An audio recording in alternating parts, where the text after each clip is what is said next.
상황이 이른데도 윤 대통령은 출국 금지를 풀고 이 전 장관 대사 임명을 강행해 사건 수사를 방해하고 있습니다. 이뿐만이 아닙니다. 또 다른 사건 관계자인 신범철 국방부 전 차관과 임종덕 국가안보실 전 2차장은 22대 총선에서 국민의힘 후보로 공천까지 받았습니다.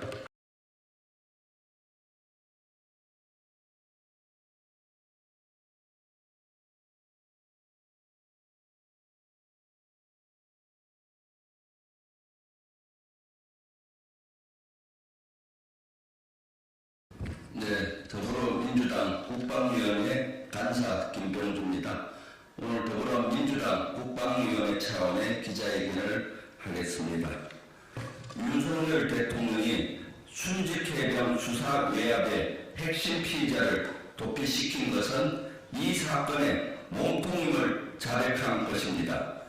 윤석열 대통령은 순직해병 수사 외압 사건의 피의자인 이종석 전 국방부 장관을 어제 합법적으로 도피시켰습니다.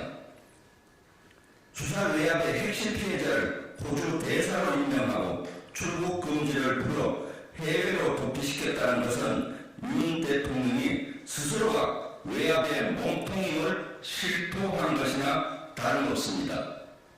순직해병대원 국정조사를 요구하는 등 국회 청원에 5만 명 이상이 동의하는 등 이 사건의 진상규명은 국민의 뜻이자 명령입니다. 그런데도 윤 대통령은 이 사건 진실에 마지막 퍼즐을 쥐고 있는 이 전 장관을 해외로 빼돌렸습니다. 공수처 수사로 이 전 장관의 직권남용 혐의는 이미 상당 부분 드러났습니다. 이 전 장관은 대통령실에서 온 전화를 받고 순직 해병대원 사건에 대한 최초 수사 결과 발표를 취소시킨 장본인입니다. 또 순직 해병 사건 피의자로 누구를 넣어라 빼라고 한 적이 없다고 국회에서 증언을 했는데 사건 피의자였던 임성근 사단장 복귀를 4차례나 챙긴 것으로 확인됐습니다. 상황이 이른데도 윤 대통령은 출국 금지를 풀고 이 전 장관 대사 임명을 강행해 사건 수사를 방해하고 있습니다. 이뿐만이 아닙니다. 또 다른 사건 관계자인 신범철 국방부 전 차관과 임종덕 국가안보실 전 2차장은 22대 총선에서 국민의힘 후보로 공천까지 받았습니다. 대통령과 정부에 이어 국민의힘까지 그야말로 당 정대가 이 사건을 조직적으로 방해하고 진실을 은폐하려 안간 힘을 쓰고 있는 것입니다. 이 전 장관은 호주 대사직이 아니라 공수처 수사와 재판을 받아야 합니다.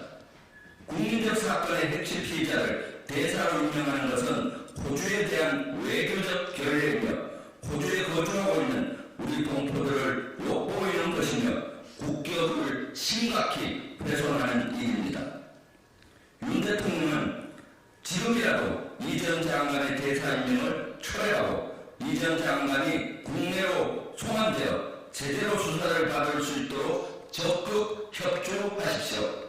더불어민주당은 국정조사와 특검을 통해 해병대원 순직 사건의 진상과 대통령실의 은폐 시도를 반드시 밝혀낼 것입니다. 2024년 3월 11일 더불어민주당 국방위원회 김병주, 기동민, 송갑석, 송옥주, 안규대, 윤부덕, 이재명, 정성호 이사입니다. 감사합니다.